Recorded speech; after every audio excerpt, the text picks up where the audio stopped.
Assalamualaikum warahmatullahi wabarakatuh. Hai semuanya. Perkenalkan, nama saya Maulana Aziza dari kelompok 1. Oh iya, sebelumnya saya dari Prodi Gizi Universitas Sriwijaya angkatan 2019. Nah, di sini saya akan berbincang-bincang mengenai topik yang perlu Anda ketahui. Mengapa? Karena topik kali ini bersangkutan dengan kehidupan sehari-hari, yaitu jangan mengonsumsi GGL terlalu banyak. Kenapa saya memilih topik itu? Karena mengonsumsi GGL, kita semua, bukan kita semua sih, seluruhnya kita itu mengkonsumsi GGL itu setiap hari. Nah, daripada bingung apa itu GGL atau yang belum tahu apa itu GGL, yuk kita bahas. Nah, jadi GGL itu singkatan dari gula, garam, dan lemak, yang mana yang kita konsumsi setiap hari. Nah, namun konsumsi GGL itu memiliki anjuran loh, gak boleh sembarangan dalam mengonsumsi GGL. Nah, untuk anjuran mengonsumsi GGL diatur oleh Permenkes nomor 30 tahun 2013. Menurutnya, anjuran konsumsi gula per orang per hari itu 10% dari total energi atau 200 kilokalori. Nah, daripada bingung berapa sih 10% dari total energi, kalian bisa melihat atau mensetarakan kalau 10% dari total energi itu setara dengan gula 4 sendok makan per orang per hari atau 50 gram per orang per hari.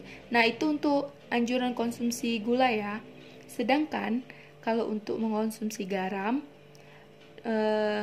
sebesar 2000 mg natrium per orang per hari atau setara dengan 1 sendok teh garam per orang per hari atau 5 gram per orang per hari.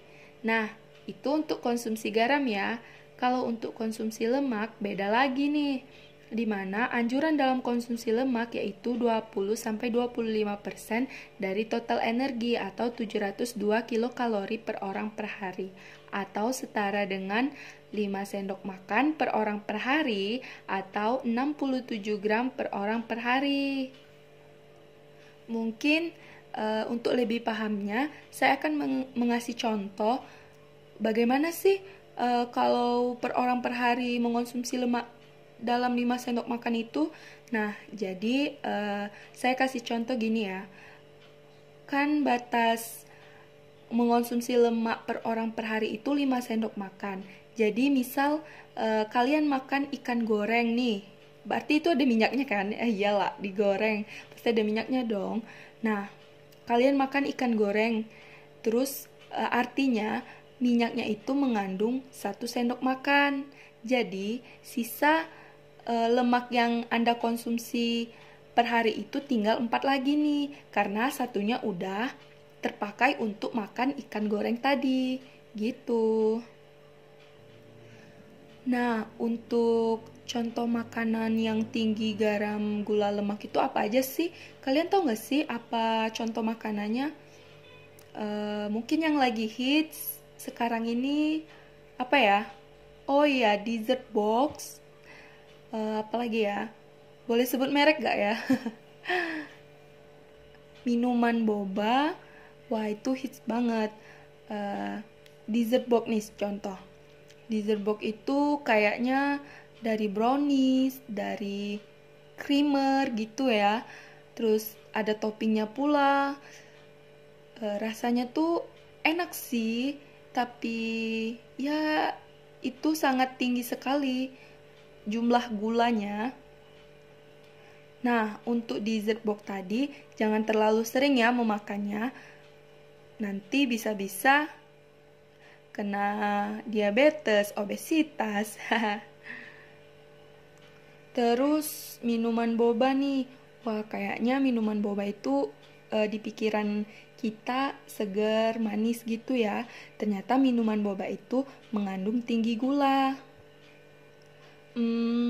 Contoh makanan yang tinggi garam dan lemak itu kayak apa ya? Kentang goreng, fried chicken, kayak yang merek terkenal gitu, burger. Kalian tahu nggak sih kalau makanan siap saji itu GGL-nya lebih tinggi daripada makanan kemasan? Kenapa kok bisa gitu? Padahal kan sama-sama banyak mengandung micin, banyak-banyak mengandung gula. Kenapa makanan cepat saji itu lebih tinggi daripada makanan kemasan GGL-nya?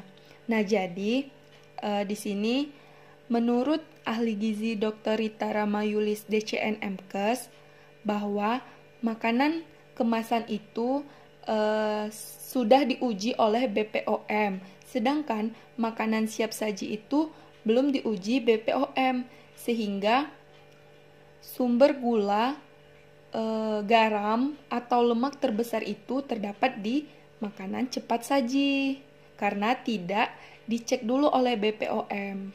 Begitu. Jadi kurangin ya makan makanan cepat saji daripada makanan kemasan. Oh ya, maksudnya itu kurangin juga mengonsumsi makanan kemasan, jangan terlalu sering. Seimbanglah dengan makanan kita sehari-hari. Nah, pasti ada dong dampaknya dari kita mengonsumsi garam, gula, lemak terlalu tinggi, di mana jika kita mengonsumsi garam yang tinggi dapat menyebabkan tingginya kadar natrium di dalam darah. Hal ini menyebabkan volume darah meningkat sehingga tekanan darah kita itu naik juga kayak gitu. Dan berujung pada berbagai gangguan kesehatan lain seperti hipertensi, stroke, dan gagal jantung. Nah, jadi kurangi ya batas konsumsi garam. Terus, dampak dari konsumsi gula terlalu berlebih yaitu dapat menyebabkan obesitas, peradangan, dan kadar trigliserida, gula darah, dan tekanan darah tinggi. Gula darah itu sama kayak diabetes ya. Jadi, kalau untuk memakan gula, jangan terlalu banyak karena dapat menyebabkan berbagai macam penyakit degeneratif. Oh iya, mengonsumsi gula juga dapat menyebabkan penyumbatan terhadap arteri. Wah, berbahaya sekali ya. Nah, untuk dampak dari mengonsumsi lemak secara berlebih itu dapat meningkatkan tekanan darah dan menurunkan kadar kolesterol baik atau HDL di dalam tubuh. Kondisi ini adalah awal mula terjadinya penyakit jantung dan stroke. Jadi, kurangi untuk mengonsumsi garam, gula, dan lemak ya, agar hidup kita itu lebih sehat gitu. Nih, saya kasih fakta ya. Kita ambil contohnya aja deh. Angka kejadian atau kasus di Indonesia tinggi akan diabetes mellitus. Menurut Kemenkes, prevalensi diabetes di Indonesia meningkat dari 5,7% ke 6,9% pada tahun 2013. Nah, pada tahun 2017, Indonesia menduduki peringkat ke-6 dunia. Wah, ke-6 dunia dengan jumlah 10,3 juta jiwa. Banyak bener ya yang mengalami diabetes mellitus. Nah, saat ini WHO mengestimasikan angka kejadian diabetes di Indonesia akan melonjak drastis menjadi 21,3 juta jiwa pada tahun 2030. Nah, sekarang tahun 2021. Jadi 19 tahun lagi ya kurang lebih. 19 tahun. Kurang lebih 9 tahun lagi ya. Nah, bagaimana sih agar kita itu dapat menghindari konsumsi GGL terlalu tinggi? Nah, jadi gini, kalian harus mengasih tahu orang-orang terdekat kalian, termasuk keluarga kalian, pacar kalian. Canda ya. Jadi kalian mengasih tahu orang-orang tersayang dan terdekat kalian bahwa konsumsi GGL terlalu tinggi itu dapat memicu penyakit, apalagi di rentang usia dikatakan rentang usia lebih lanjut atau lansia. Untuk mengonsumsi GGL itu harus banget dikurangin, karena rentang usia lansia itu dapat memicu terjadinya berbagai penyakit gitu. Bukan untuk rentang usia lansia aja ya, usia remaja, usia 20 tahunan gitu juga harus menghindari konsumsi GGL terlalu tinggi. Nah, kita sudah di ujung pembicaraan podcast kali ini. Jadi udah banyak banget ya yang kita bahas dalam podcast ini.